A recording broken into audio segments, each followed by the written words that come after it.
Hello everyone, आज हम class 8 science NCERT chapter number 5 पढ़ेंगे जिसका नेम है conservation of plant and animal.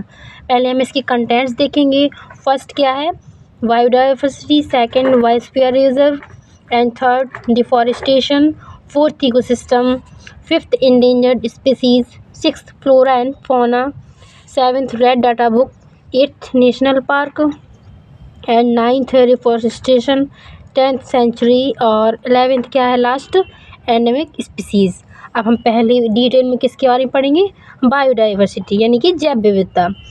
Biodiversity is the variety life on earth.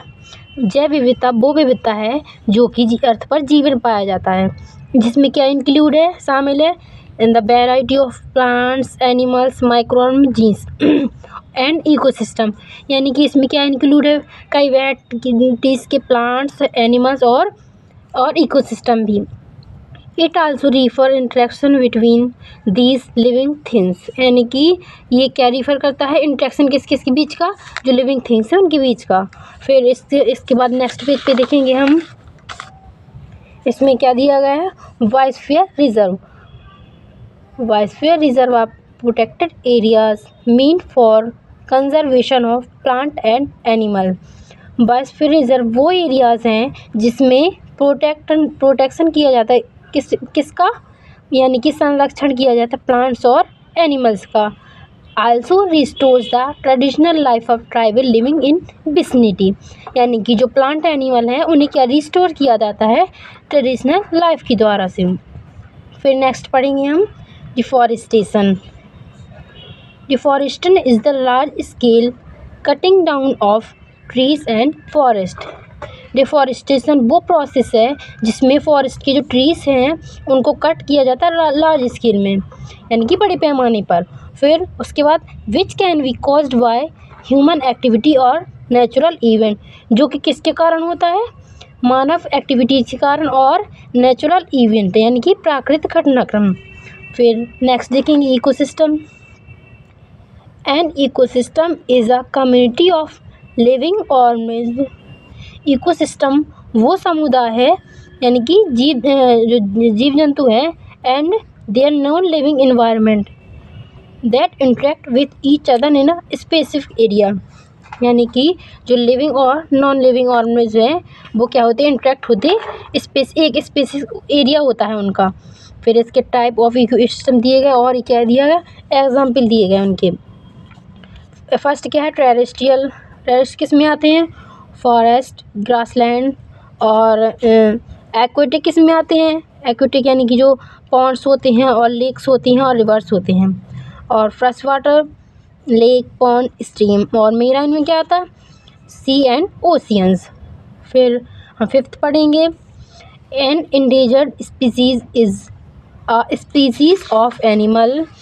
Endangered species वो species हैं जिसमें क्या है, एनिमल और प्लांट और other micron that is risk of extinction, यानी कि वो प्लांट और एनिमल जो ऑर्गेनिज्म होते हैं उनका रिस्क होता है, यानी खतरा होता है उनका एक्सटिंक्शन, यानी कि वो पूरी तरह से ख़त्म ना हो पाए, और उनकी भी ज़रूरत भी होती है कई चीज़ों की।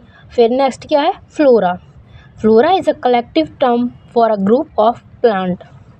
फ्लोरा एक वो चीज़ है जिसमें क्या होता है, कलेक्टिव टर्म है किसका, प्लांट्स का। इसमें क्या बताया जाता है, प्लांट्स के बारे में बताया जाता है, या फिर प्लांट्स की लाइफ जो किसमें पाई जाती है, पार्टिकुलर रीजन में। जो whole plant kingdom is represented by this name. जो पूरा होल प्लांट किंगडम है उसको ये नेम है जो फ्लोरा उसको रिप्रेजेंट करता है। फिर नेक्स्ट देखेंगे, नेक्स्ट क्या है, फौना। इसी तरह इसमें क्या बताएगा प्लांट्स के बारे में, इसमें किसके, एनिमल्स के बारे में। The term for animals species that live in a specific region और इन्वायरमेंट। वो टर्म एनिमल्स स्पीसीज का जो कहाँ रहते हैं, एक स्पेसिफिक रीजन और इन्वायरमेंट, यानी स्पेसिफिक इन्वायरमेंट में। फिर नेक्स्ट किया दिया गया है, red data book in a public document that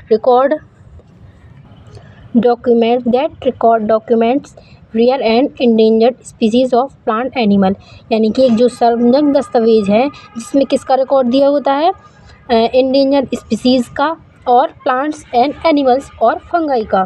फिर इसके यानी कि IUCN के द्वारा बताया इसमें कंजर्वेशन किसका किया जाता है, नेचर का। International union of conservation of nature. फिर नेक्स्ट देखेंगे ये रेड डाटा बुक, इसके बारे में बताया गया जो पहले के जो स्पीसीज़ और प्लांट एनिमल उसे होते हैं फंगाई, उनका ये रिकॉर्ड उसमें लिखा हुआ होता है, यानी उसी बारे में बताया जाता है। फिर नेक्स्ट देखेंगे नेशनल पार्क।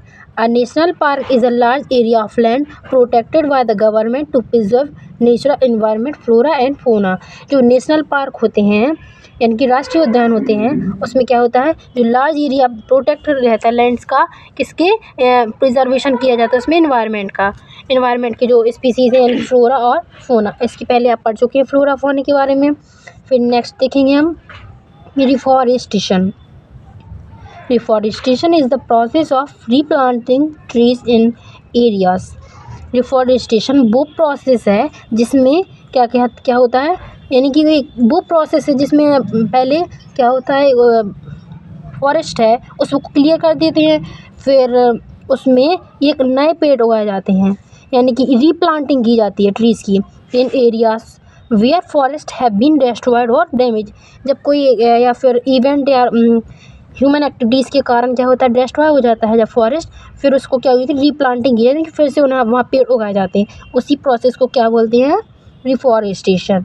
फिर हम नेक्स्ट पेज पर देखेंगे। फिर नेक्स्ट क्या है, sanctuary. A sanctuary is a protected areas where wild animal can live in their natural surrounding. Sanctuary वो है जिसमें क्या किया जाता है, प्रोटेक्शन किया जाता है विल्ड एनिमल्स का, जिसमें प्रोटेक्शन किया था विल्ड एनिमल्स जो कि किस में रहते हैं, नेचुरल सराउंडिंग्स में। एंड सेफ फ्रॉम, वो किससे सेफ रहते हैं, हंटिंग, पोचिंग, प्रीडेशन, यानी कि जो क्या होता है लोग शिकार करते हैं वो उससे ये क्या कहते हैं, सेफ होता है, यानी कि सेंचुरी में एक तरीका क्या है, प्रोटेक्शन के लिए बनाई गई है। फिर नेक्स्ट देखेंगे, लास्ट टॉपिक है endemic species. Endemic species are plant and animal that are found only in a specific geographical region. Endemic species वो हैं जिसमें प्लांट और एनिमल कहाँ पाए जाते हैं, स्पेसिफिक जियोग्राफिकल रीजन में पाए जाते हैं, and are not found anywhere else, और जो कि वो क्या रहते हैं, वर्ल्ड में और कहीं नहीं मिल सकते, यानी कि एक जियोग्राफिकल रीजन होता है फिक्स और वहीं पे रहते हैं, और आप लोग देखें तो वर्ल्ड में वही और कहीं नहीं मिल सकते वो स्पीसीज़। फिर हम इसके बाद नेक्स्ट चैप्टर पर मिलेंगे, तब तक के लिए आप पढ़ते रहिए।